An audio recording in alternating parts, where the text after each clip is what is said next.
You're watching A Little Bit Agricultural. We're currently stationed in Moree, and so far this series we've learnt about pecan nuts, farm science with a very skilled agro team, and now it's time to meet a couple of farmers.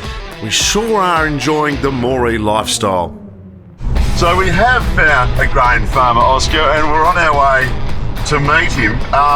It's the next day. The bike is still on the back because it's not really going. But mate, you're a little bit under the weather. What's going on? Well, what's happened? We had a good night at the pub in Moree last night. The golf club? Yeah. I'm not quite firing on all cylinders, just like Alba the first. I think I need to change my spark plug as well. You're seriously going to have a spew? Oh, I wouldn't say seriously, but it's quite possible. How are you feeling, Sarah? I'm feeling fine. I didn't partake in the Kraken.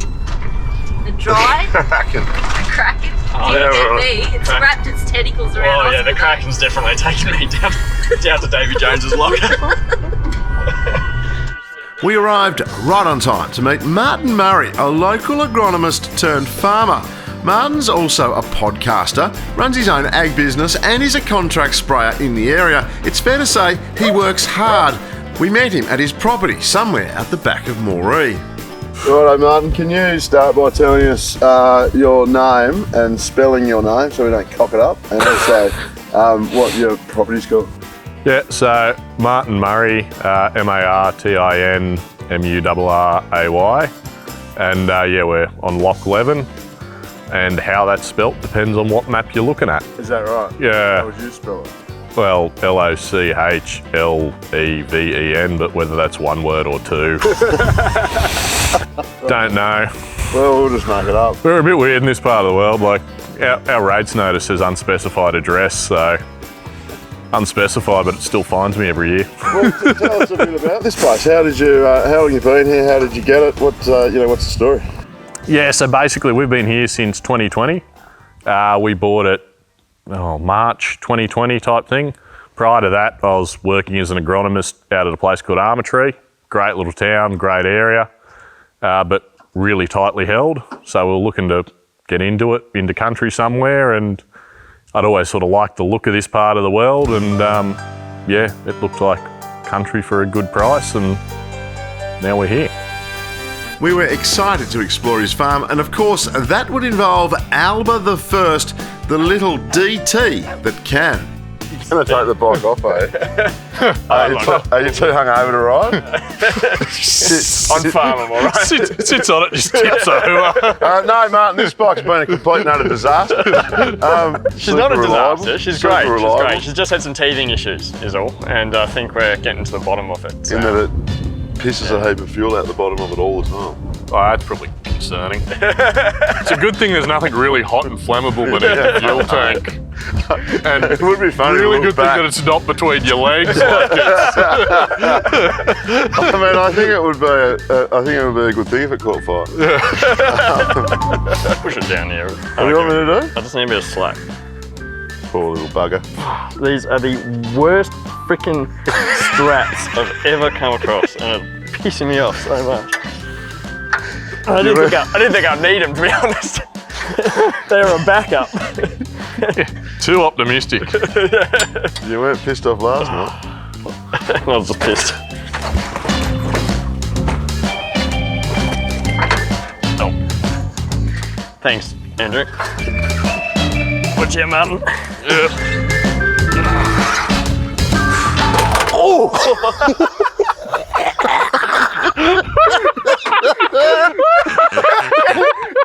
Pick up the front. Can you help me pick up the front? What do you want me to do? I want to move it forward, but I can't. Hang on. Just zoom out. Hang on. Oh. That's broken. Full. I can move it forwards out of the way.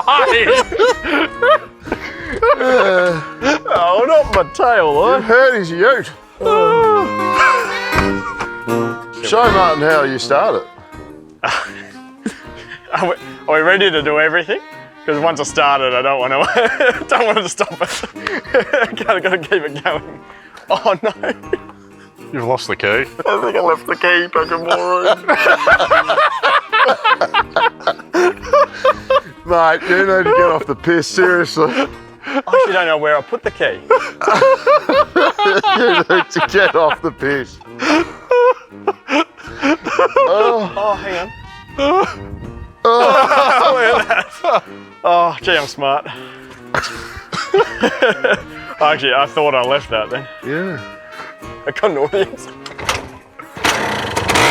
Oh, look at that. It's fine. Just if you ride it forward into a ute, hit mine, not that one.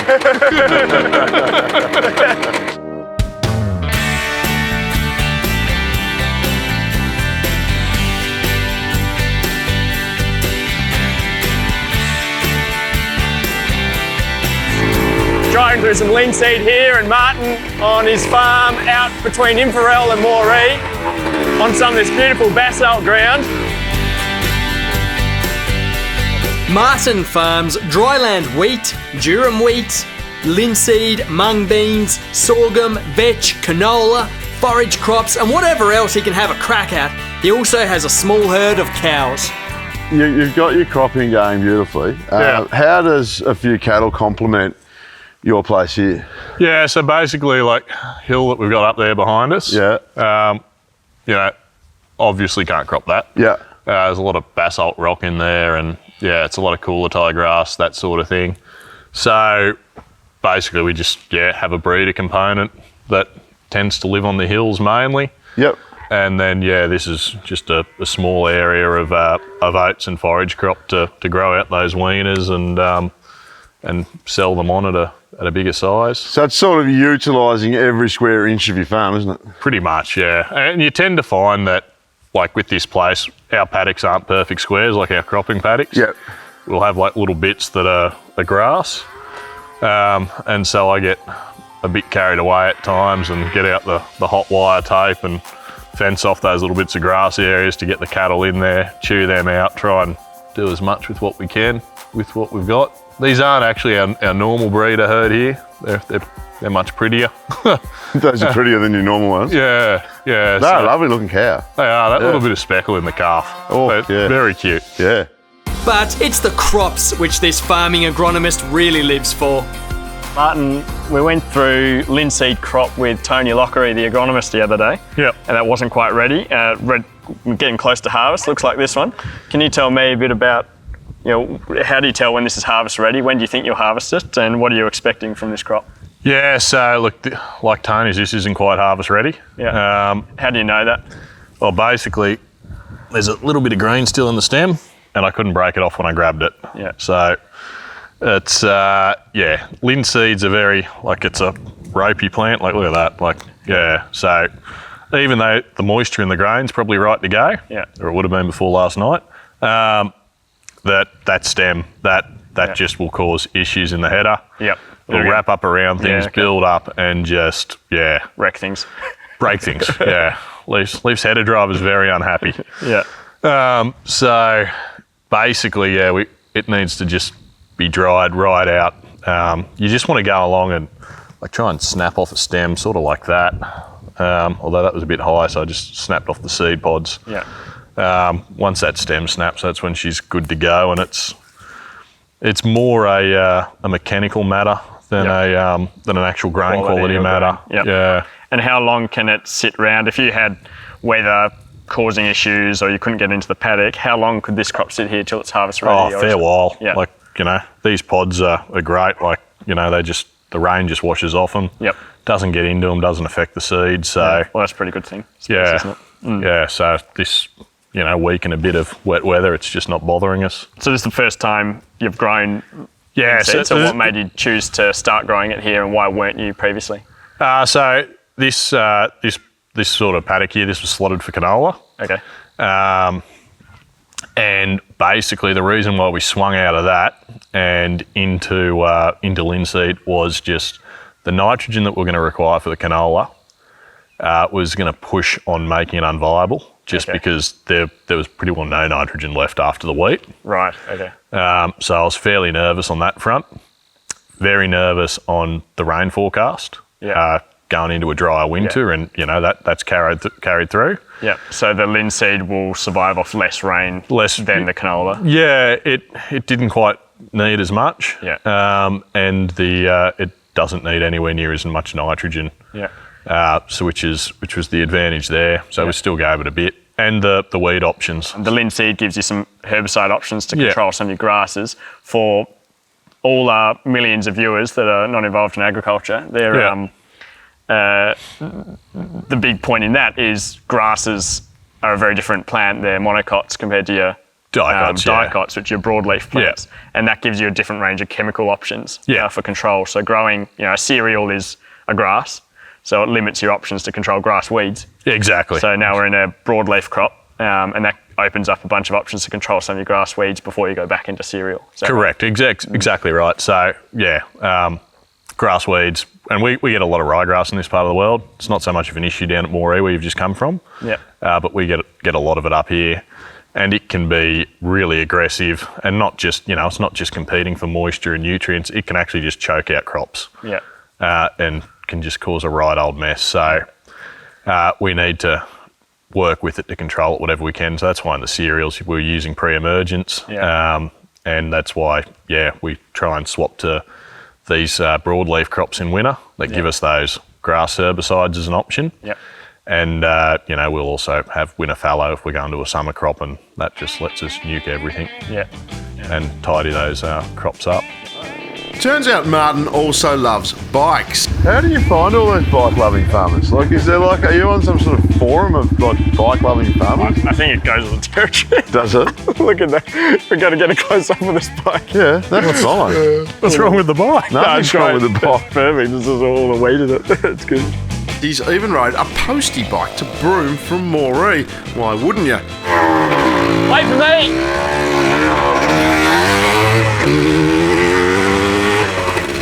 I just don't feel left out at all. I think it's great. They've left the gate open. Do you suppose I should close that? I don't know much about farming, but leaving a gate open to a paddock of cattle probably isn't the best idea. Needless to say, Oscar once again developed a man crush and was keen to show off like the peacock he is. Pop a wheelie!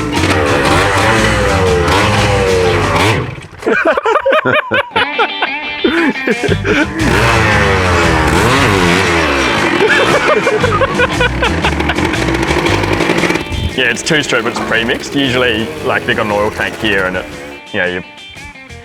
carby brings in oil and then fuel, but it's just pre-mixed. But I think it was running a bit thin, so it was getting really hot, and it was probably volatilizing, like the fuel, and so it was cutting out, when it was getting hot. Probably needs a new spark plug. Probably.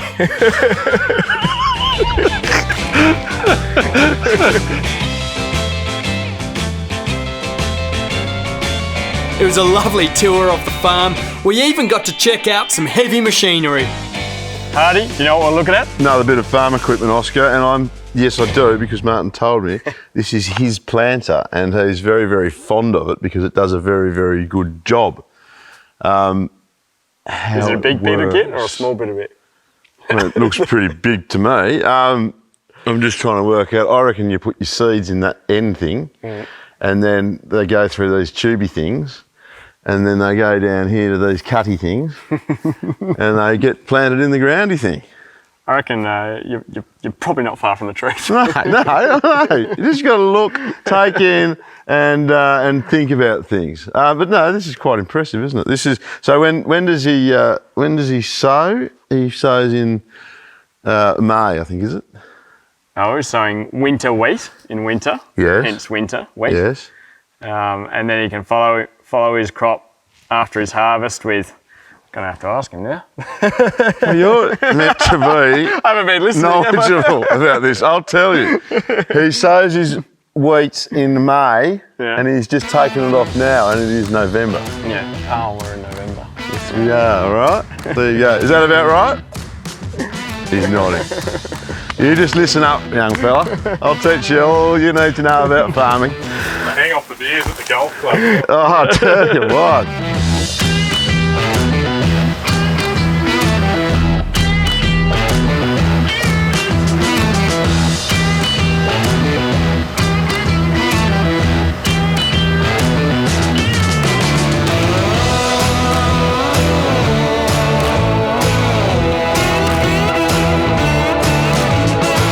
another one of Martin's machines. And look, you always ask me, what's what and how does that work? I already know what this is. Yeah. What is it? Tell us. It's a self-propelled sprayer. It's not a sprayer that sits on the back of the tractor. It's a tractor. It's its own thing, isn't it? I mean, its wheels come out to give it extra stability. It is super, super cool, but also super needed, isn't it? I mean, if you're going to grow crops, you need to spray. Yeah, I mean, spraying is one of those things that everyone knows happens in agriculture. No one knows really much about what it actually is and what goes on, do they? No. So there's all kinds of things that get sprayed on crops, and it's not all just bad chemicals. There's a lot of nutrition, a lot of plant health products that go on as well. Getting a healthy crop, you want every step done right, and getting your spraying done right with good gear is really important. So Martin, we've been talking a bit of agronomy in this series. The theory of agronomy is one thing, applying it is the next stage. Spraying is super important, especially when we're talking chemicals or nutrition or foliar application, but also, you know, obviously with spraying, we want to be careful of drift. We want the chemical that we are using to go on the crop or to the target, the pest or the disease, not to someone else's crop, not, you know, or not to the boundaries of your property. So good gear is really important for that. Nozzles are probably overlooked, but super important, aren't they? Well, yeah, they're particularly in broadacre, they are, you know, they're probably one of the most talked about factors. Yeah. And getting good nozzles, a good accurate meterage setup, far more important than having a flash machine. Yeah. Like it's the key to a good spray job. You can have the best rec in the world, but if you don't have, like, if you're not set up to do it properly, you're wasting your time. You'll end up with a half-done job. You won't end up killing the weed. You won't end up fertilising the crop. Yeah. You can end up with all sorts of weird little stripes, all sorts of just strange things going on in the crop from where things have gone wrong. Yeah, so the agronomist can come in, make a plan for what needs to happen in the crop. That's all well and good, but if it can't get on the crop properly, exactly, it's useless. And like you mentioned drift earlier, and that is one of the biggest things we have going on in ag, particularly in broadacre. We want to be minimising drift. Yeah. Good nozzle setup, knowing your pressures, knowing what nozzle you're using to make sure you're getting the right droplet size for the job you're doing is critical. Yeah, so a lot of people might not know, but here we've got an air-induced nozzle, which is sucking air into your droplet, creating a little bit of a bigger droplet. So it's coarser, so it's less prone to drift. And then when it hits your leaf, it explodes on the leaf and gets you good coverage. Instead of an old, really fine droplet fan that would get nice coverage if it hit the leaf. But if it doesn't, but because it's so fine, the wind picks it up and takes it away. In particular, like an inversion. So if you're spraying around dusk, you can get just different air layers occurring as the ground cools down. And you end up with just pockets of air just lifting up chemical, carrying it away. And that's why we've gone away from those finer droplets. So things like your TDI XR, which is the nozzles that are on here. You know, they're capable, depending on your pressure, doing it, you know, a very coarse down to sort of coarse type job. And I've got more nozzles on the way that, you know, are extra coarse, ultra coarse nozzles for really making sure that we can manage that drift effectively in summer. It was then time for Martin to go to work. It had been a fascinating look at a smaller family farm and the many decisions Martin has to make. For instance, a decision to plant linseed rather than canola looks to have been spot on. Likewise, a recently harvested wheat crop with a lower than average yield was still a decision Martin was happy with given the dry season. Like we've seen over the past few days, these calculated risks are a part of life for these dryland broadacre farmers. We call this the open air casino. It's a socially acceptable way of gambling. We put crops in the ground and we lay our bets, and then 6 months later we find out what we're actually going to have a win or have a loss, or what's going to happen. Now, next episode, the risks stay the same, but the scale changes drastically. Sundown Pastoral are an agricultural business owning a few farms, Ketar being the main farm, which is 25,000 hectares. It's cotton farming on a massive scale. That's next time on A Little Bit Agricultural.